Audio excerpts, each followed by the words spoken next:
I just wanted to say, kind of connected to what you said, and you too, is when you were saying, what do we want, is that I noticed, and I'm afraid to say this because it's not a criticism, it was something I noticed, like a reflection of me, because I was there, and I'm assuming that you wanted me, and what I was noticing was that the voices were there, and you were engaging them and giving them reasons, and I kept going, here I am, come on, and you were kind of stuck right here.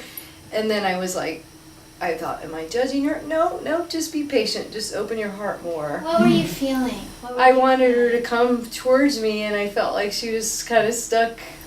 What were you feeling? You were having a desire for her to come towards you. Yeah, and I was feeling compassion and empathy because I thought, well, I think she wants to come here, but she's needing to engage the voices right now. So you got your focus very much over there with her. And what was going on in your body with you? Initially, I was having empathy and compassion, and then I just let go of that too, because I wanted her to be where she was. And then as soon as I did that, then she came towards me, because I wanted to give her the space to choose what she was going to do. So when you stopped having some resistance to where she was, and you just felt a feeling of acceptance of where she was, you noticed that was when she came towards you. Great. Yeah, because I was like, you're stuck, you're right there, I want you to come. I was kind of waiting for you to invite me more too, so maybe that's what happened energetically, because it didn't happen verbally. Or like there was a heart of really wanting to make sure I was wanted too. Yeah. But I also kind of wanted to engage the voices just to see what residual I had, because I've been getting a lot of these external voices from friends that are concerned because I was in that relationship and it hasn't been that long a time, and so time is such a relative thing, but I just knew it was right when it was right. Yeah. And I'd been doing a lot of releasing work before I met Terry anyway, but I still, as I'm running into people that I haven't seen in the last couple of months, their judgments are coming up, and I'm feeling like I'm having to defend myself. So I just wanted to see what residual was there and what other people, and it all came up, and I felt secure in that it's what I wanted to move toward. But I still wasn't feeling the pull from you either, so until... That's interesting, because I was just trying to be open. But you were engaged with your angels too. They were engaging you. I was just trying to be open and receptive, and then and letting you be where you were, because I feel, especially being a 2, not giving you the space to experience your criticism is kind of like a pattern for me, because I don't want people to feel pain, and I want to fix them, and I don't want to try to save you from your own learning experience. So that's why I was just opening my heart. I experience you as coming from a very clear place in how you've approached this relationship, and I don't feel it has anything to do with your past relationship or a response or reaction to it at all. That's my observation. Thank you. So, Rick and Lori, who would like to share? I'll go. My name's Lori, and I'm actually very happy to be here too, and grateful for all of you sharing yourselves. And I have felt inspired by all of what you've shared, especially Terry. And I guess what I want to say is Rick and I are in a great relationship. We've moved through a lot in a very short time. And I could also relate to what you said, Mackie, because we recently, we were living together and we separated and we're living apart now. And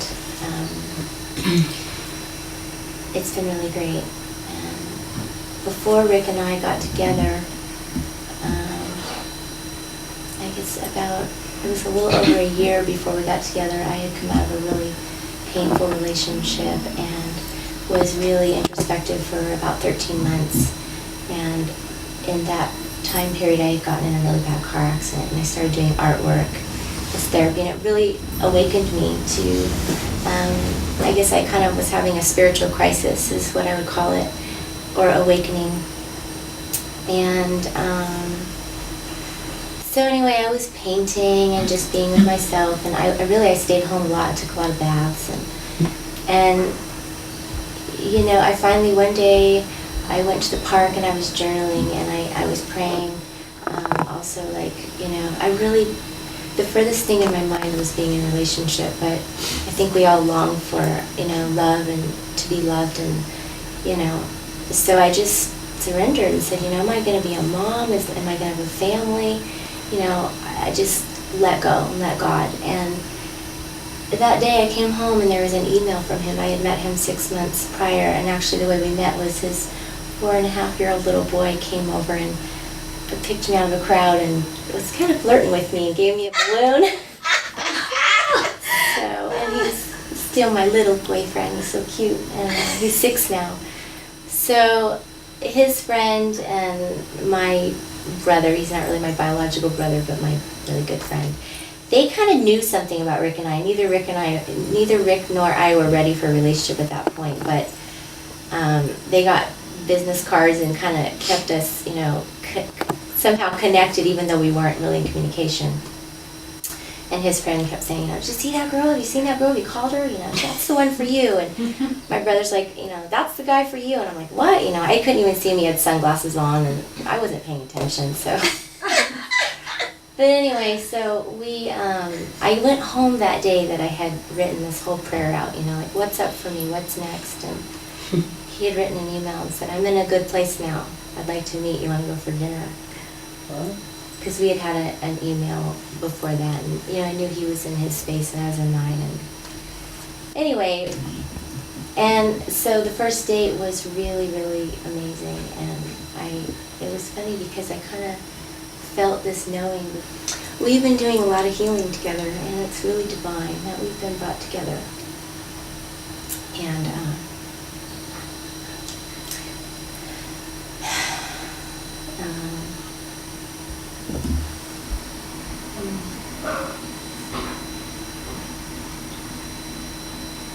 we have a great relationship, and we're friends, and we're passionate, and we're artistic, and he has 2 lovely children. And that's been a lot to integrate into my life. So, you know, what I would like to share is when you least expect it, when you're not looking for it, you know, there you were. And, you know, we've both been through a lot, and we're a little bit older. You know, it's not like we're 25, just starting out, you know, first marriage. We've both been married before. And so there's some things, you know, it's not like we can just the 2 of us and play house and start creating brand new. There's a lot to get through. And so it's challenging. And it's not easy all the time, but that makes it worth it, you know. And it's getting easier and easier. And I think just staying present and communicating. Rick's a great communicator. And he's the most willing man I've ever known. He's just the most beautiful person ever. So, I'm happy to be here. Well, I feel compelled to share. Numerically my turn. And I want to juice up the story just a little bit. I know what you're doing, so. I know you know. I met Lori.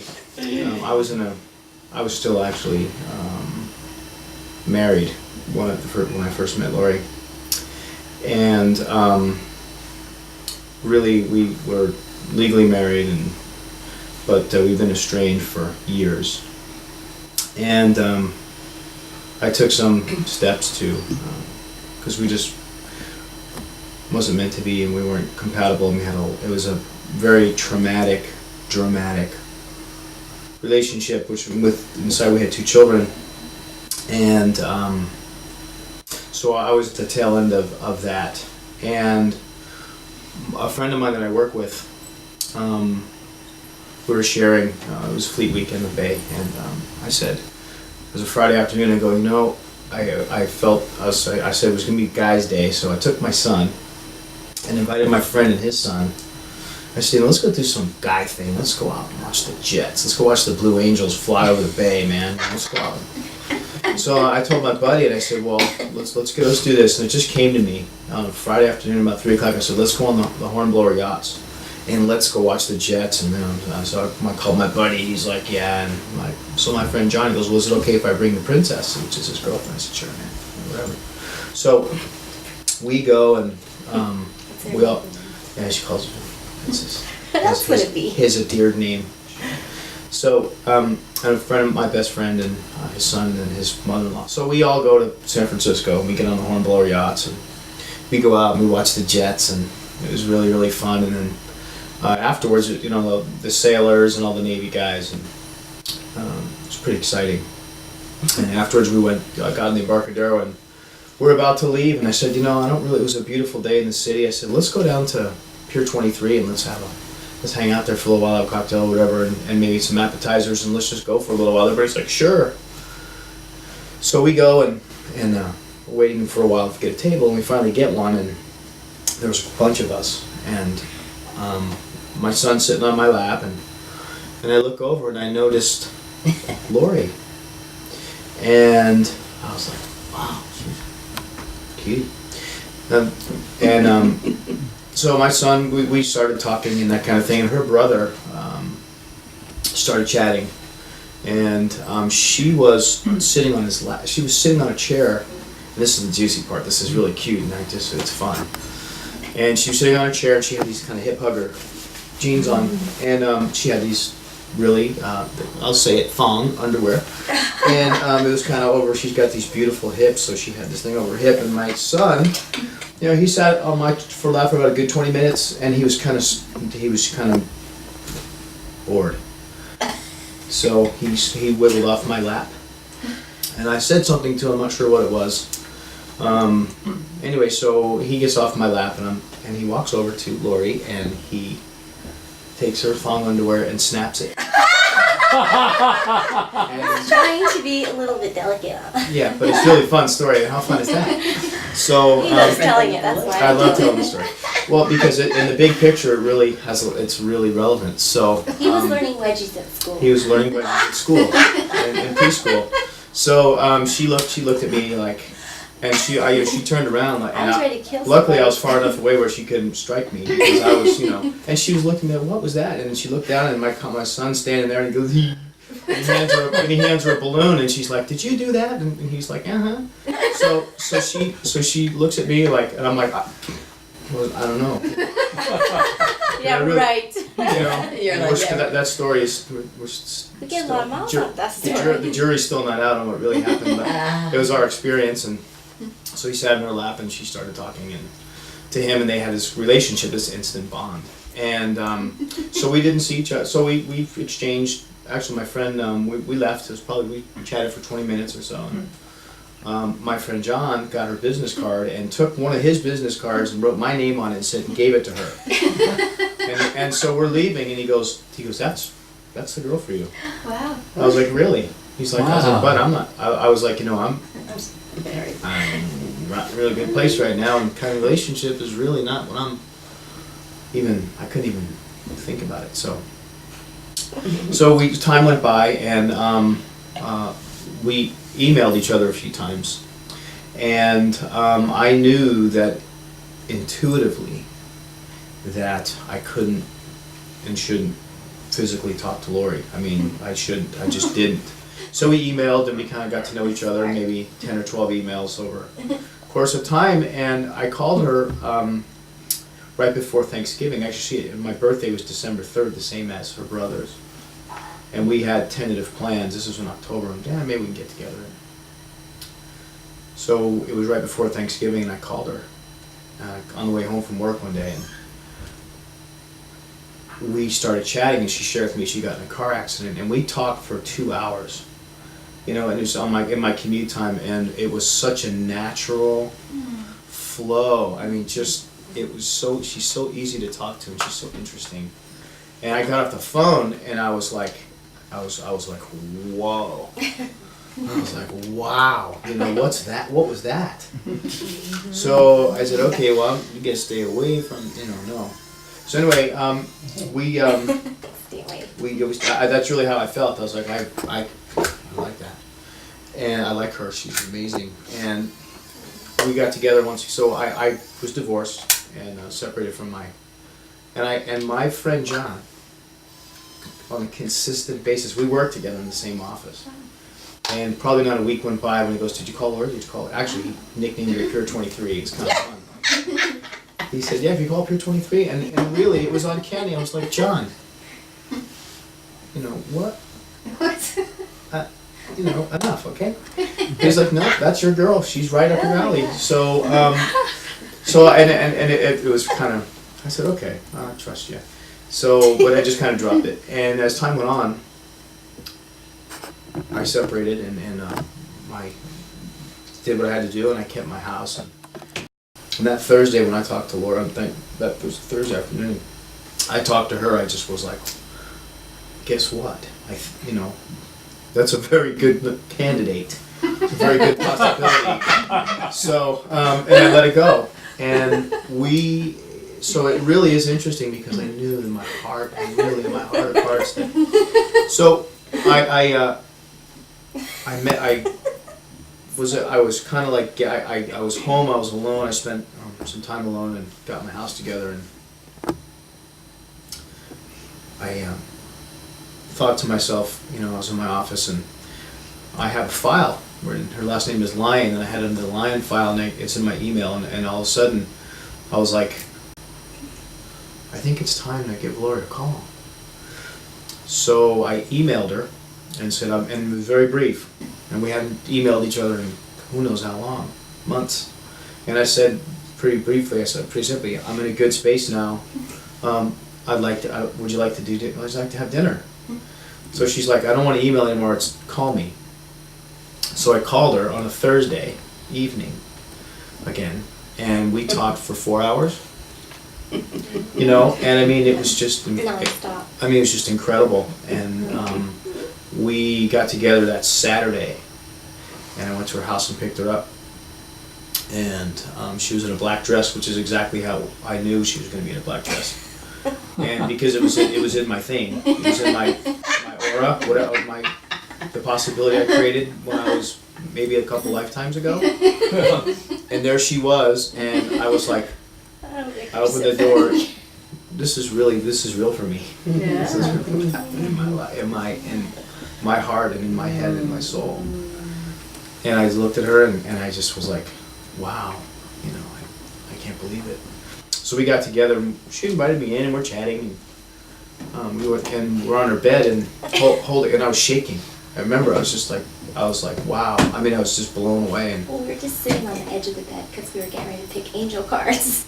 I've never done that before. What's an angel card? So, but anyway, so we got, and we've been together ever since that day. And one of the things about our relationship that is just amazing is that, you know, the yin and the yang. You know, Lori and I are so different. But where I'm empty, she fills me. And it's like pouring sand in a mold. You know, I mean, it takes what it needs and just moves on to the next thing until it's full. And we really complement each other that way because fundamentally we're different. You know, spiritually we're a lot alike, which is amazing. But Lori has taught me so many things, and you know, our relationship, I want it to resonate with boring because I really listened to you, Ed, and thank you for that. But we're Lori and I, it's like in my experience, we haven't been bored for 1 minute Never. since we've been together. Not one, because we're just naturally, you know, I'm a fire, so I'm a Sagittarius, and she's a Cancer. And, you know, that's, the odds of that lasting are not very good. I boil this. Wait, no, you boil boil the water. steam. Yeah. Yeah. And I put out your fire. Puts out, you know, keeps me from from flaming out. So it's been an amazing experience, and because we're both type A's, we move quickly, and we talk. I mean, we even when we're not together physically, we're on the I mean, it's just like we're very. She is my very, very best friend in the whole world. You know, and it's like we've done a lot of work, and what I found is that I move toward, and cancers move away from. So yeah, so it's really interesting, and I have learned that there's a lot of issues for me because I have fear. I have issues around abandonment for a lot in my past, my mom, a lot of things. But what I've really learned is that, and grown. I mean, the healing that Lori and I have had as a relationship is just, it's amazing, and it's continual. I mean, it's just we are really, and we're not only are we going to be together for this lifetime, but I declared that I'd like to be together with her for eternity. Yeah, this lifetime doesn't seem long now. We're just getting started. This is, and we've known each other in other lifetimes, there's no doubt. Perhaps we were brother and sister. We still fool around with that. Twins. We were just Dee Tweedledee and Tweedledum. So sometimes. So we have a lot of fun, and so we did a lot of things very quickly, and lastly, we moved in together, and she loves the children, and it's just amazing the bond that she has with the kids. I mean, they're 6 and 8, and I have a daughter who is just a belladonna. She's just a beautiful, girly girl, and her and Lori have, Lori's really taken the time to teach Hannah and Connor. And Lori is an amazing guide. I mean, just certain things that Lori has taught him that puts the toilet seat down. He gets like straight A's. And I don't. So I'm working on it. So it's really beautiful what Lori's creating with the children, and that's been very challenging for her because they are not biologically her children, and there's a lot of challenges there, and she's moving through it with grace, and it's really amazing. Recently, a while ago, we separated, and we decided to move apart. She decided to move out, and when Lori left, I physically felt a death, and we didn't talk for 3 weeks. And I felt, I've lost my mom, but it was gradual. A blink of an eye and our relationship was over. And we didn't talk for 3 weeks, and through that 3 weeks, I really felt what it was like to die, like I lost a loved one. And I went through a lot of things, and that really changed. I shifted a lot of things in my life, and incredible growth. And we got back together on a gradual basis. And the things that needed to happen for us to move forward were created out of that, out of the ashes. And they really were ashes, came this. And really, our relationship as we knew it is gone. It's over. Doesn't exist. But what we've created out of that is just really, it's just amazing. And we are going to get married. And I haven't asked her yet. But I did ask both of her dads for her hand. And we're talking about, they both said yes. And we're talking about the possibility of children in the future, which is going to be challenging for me, child. So we are really, and I know, Lori, that you've been an angel and a friend and a guide, and I love you very much and thank you. I can't acknowledge you enough for being with me and loving me through that and helping me as a friend. When someone says to me that something's not possible, or that, you know, there's no such thing as miracles. I am living proof that anything is possible. You're looking at it. Mm-hmm. You're looking at this, and I'm also, you know, there are miracles that happen every day. You know, and this relationship is a miracle. And, you know, we give back to, you know, every time and everywhere we can, because, and that's when Lori asked us to do this. We were so inspired. We were like, well, yeah, because we love Lori. We've done a lot of work with Lori. And, it's always amazing to be here. It's always a lot of, you know, we've gone through on that couch right there. Lori and I have spent weekends here, and we've moved through a lot. We've moved through a lot of that couch can talk. Wow. Yeah. You can see the aura around it. It's a magical couch. It flies through the universe. So yeah, you're in the right place. So we have a lot of healing, and we've done a lot of healing together, and we just feel like we've just gotten started. Mm-hmm. Really, just gotten started. So that's. Thank you for everything you shared. I really appreciated your vulnerability, Rick, and your humor and wonderful storytelling.